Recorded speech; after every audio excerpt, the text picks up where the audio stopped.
मिल्कीपुर का चुनाव मुझे लगता है कि हम भारी मतों से यहाँ हम जीतेंगे। यानी अखिलेश यादव जी की बौखलाहट है, उनको लग रहा है कि 2027 में भी सरकार उनकी नहीं बनेगी। 2027 में भी भारतीय जनता पार्टी की जीत प्रचंड जीत होगी, भारी मतों से फिर से सरकार बनेगी। जहाँ त्रिवेणी संगम हो रहा, त्रिवेणी संगम में स्नान हो रही, महाकुंभ हो रहा था, उसमें जिम्मेदारी आजम खान साहब को दिए थे, जो सनातन से काफ़ी घृणा करते हैं, हिंदुओं से घृणा करते हैं। हमारे पूरे देश में आज माननीय योगी जी का डंका बज रहा है और 27 में फिर योगी जी का डंका बजेगा, कोई मैदान में है नहीं। नमस्कार, मैं हूं पीयूष मणि अवस्थी। आप देख रहे हैं इंडिया जंक्शन। इंडिया जंक्शन की खास मुलाकात में आज हमारे मेहमान हैं पूर्व राज्यसभा सांसद व बीजेपी प्रदेश प्रवक्ता जुगल किशोर जी। जुगल किशोर जी से हमारे दो सवाल हैं जिन पर हम सवाल करेंगे और ये जवाब देंगे कि राजनीति में, यूपी की राजनीति में अब क्या नया होने वाला है, मिल्कीपुर में जीत होगी या हार, ये बताने वाले हैं। आगे और भी सवाल हैं, हम धीरे धीरे करके एक या दो सवाल पूछेंगे और आप तक पहुँचाएंगे। नमस्कार जुगल जी, बहुत बहुत आपका स्वागत है हमारे चैनल इंडिया जंक्शन में। जुगल जी, मेरा एक सवाल है आपसे कि उपचुनाव हुए लोकसभा के बाद में सारी सीटें आप जीत लिए, उसके बाद में अभी मिल्कीपुर का जो पेच फंसा हुआ है, मिल्कीपुर में आए दिन कुछ ना कुछ नई खबरें भी निकल के आ रही हैं, लेकिन उन खबरों की अगर हम बात ना करें तो मिल्कीपुर में आपके कैबिनेट मंत्री, कई विधायक ड्यूटी लगी है, वहाँ पर रोज कोई ना कोई चौपाल लग रही है, लगातार वहाँ प्रयास हो रहा है और मिल्कीपुर को अलग किया गया, बाद में चुनाव कराने की बात की गई और अब मिल्कीपुर चुनाव होने वाला है। तो ऐसे में क्या लग रहा है कि अवधेश प्रसाद जो सपा के सांसद हैं, पहले विधायक थे वहाँ पर, अब उनके जो है उतरे हैं मैदान में, तो अब क्या लग रहा है मिल्कीपुर का रिजल्ट क्या बताएगा, क्या कह रहा है? उत्तर प्रदेश में भारतीय जनता पार्टी अपने नए कीर्तिमान स्थापित कर रही है, चाहे वो बाई इलेक्शन रहा हो, चाहे महाकुंभ हो।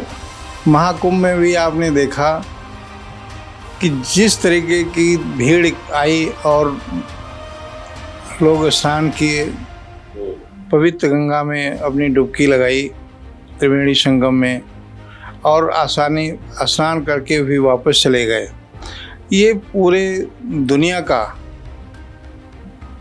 नया कीर्तिमान है और माननीय योगी जी जो हमारे प्रदेश के मुख्यमंत्री हैं, इनका कद विश्व स्तरीय इस समय हो गया है। तो ऐसे में हो रहा एक मिल्कीपुर का चुनाव, मुझे लगता है कि हम भारी मतों से यहाँ हम जीतेंगे। यहाँ कोई टक्कर वक्कर है नहीं हमारे यहाँ। अभी आपका मिल्कीपुर चुनाव में तो आपने बताया कि भारी टक्कर है, आप ही जीतेंगे। उपचुनाव पहले जीत चुके हैं आप, लोकसभा में भी अलायंस में सरकार आपकी दिल्ली में है, यहाँ पे भी आप लगातार 2 बार रिपीट कर चुके हैं। 27 में फिर चुनाव आने वाला है, 25 और 26 बीच में है। क्या लग रहा है इस बार तो सामने वाली जो पिछले साल अखिलेश की 100 के आसपास विधायक लेके आए थे, अब की क्या लग रहा है कि बढ़ेंगे या घटेंगे? देखिए, माननीय अखिलेश यादव जी की बौखलाहट है, उनको लग रहा है कि 2027 में भी सरकार उनकी नहीं बनेगी। 2027 में भी भारतीय जनता पार्टी की जीत प्रचंड जीत होगी, भारी मतों से फिर से सरकार बनेगी। इसी के नाते हमारा विपक्ष बौखलाया हुआ है, अनाप शनाप के आरोप गढ़ रहे हैं। बताइए, महाकुंभ जैसी जगह महाकुंभ हो रहा है और महाकुंभ में सारे लोग तारीफ़ें कर रहे हैं, चाहे संत आए, चाहे जनता जनार्दन आए, पूरे विश्व से लोग आ रहे हैं और सभी लोग तारीफ़ कर रहे हैं, लेकिन वहीं पर माननीय अखिलेश यादव जी तारीफ़ न करके बुराई कर रहे हैं। तो थोड़ा सा एक वो हल्का सा छोटा सा वो हुआ जो कुंभ के मेले में, उसको लेकर वो अखिलेश यादव ज़्यादा बोल रहे हैं। देखिए, अखिलेश यादव वो विपक्ष में है, विपक्ष के लोग उनके समय में भी तो ये हुआ था। अखिलेश यादव जब मुख्यमंत्री तब भी तो कुंभ हुआ था, तब भी भगदड़ हुई थी, तब भी सब तरीके से हुई थी। नहीं, हम उनमें नहीं जानना चाहते हैं, उनमें उनकी कोई अच्छाई तो है नहीं। जैसे महाकुंभ हो रहा था और महाकुंभ की जिम्मेदारी किसको दिए थे? आजम खां को। ऐसे पवित्र जगह पे जहाँ त्रिवेणी संगम हो रहा, त्रिवेणी संगम में स्नान हो रही, महाकुंभ हो रहा था, उसमें जिम्मेदारी आजम खान साहब को दिए थे, जो सनातन से काफ़ी घृणा करते हैं, हिंदुओं से घृणा करते हैं, उसमें उनको जिम्मेदारी दे रखी थी। तो वहाँ तो भगदड़ नहीं, वहाँ तो सब कुछ ही खराब था। वहाँ भ्रष्टाचार हुआ था, वहाँ पे भगदड़ हुई थी, वहाँ भी मौतें हुई थी। उसको वो नहीं समझ पा रहे हैं। जहाँ उनकी सरकार में क्या नहीं हो रहा था, भ्रष्टाचार हो रहा था, चोरी छिनैती डकैती फिरैती बड़े पैमाने पर हो रहा था। इसीलिए तो जनता उनको नकार दी थी, आज भी नकारे हुई है।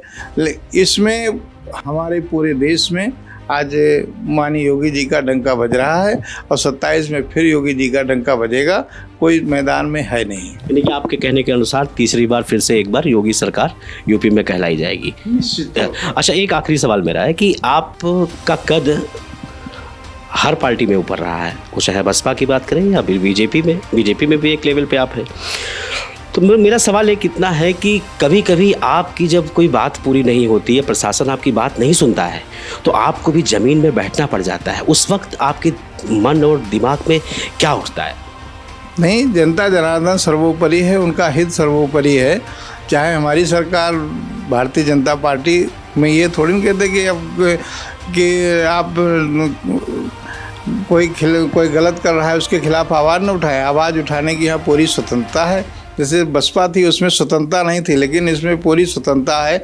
अगर कोई अधिकारी बात नहीं मानता तो उसके खिलाफ आवाज़ उठाने की पूरी स्वतंत्रता दी जाती। वो हम लोग लगता है कि वाकई में एक नेता है जो धरने पे बैठ गया। बिल्कुल बिल्कुल।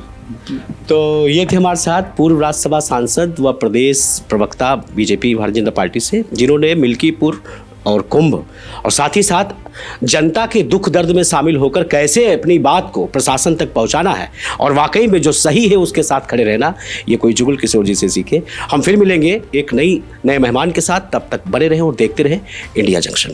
खबरों से जुड़े रहने के लिए सब्सक्राइब करें हमारा चैनल इंडिया जंक्शन।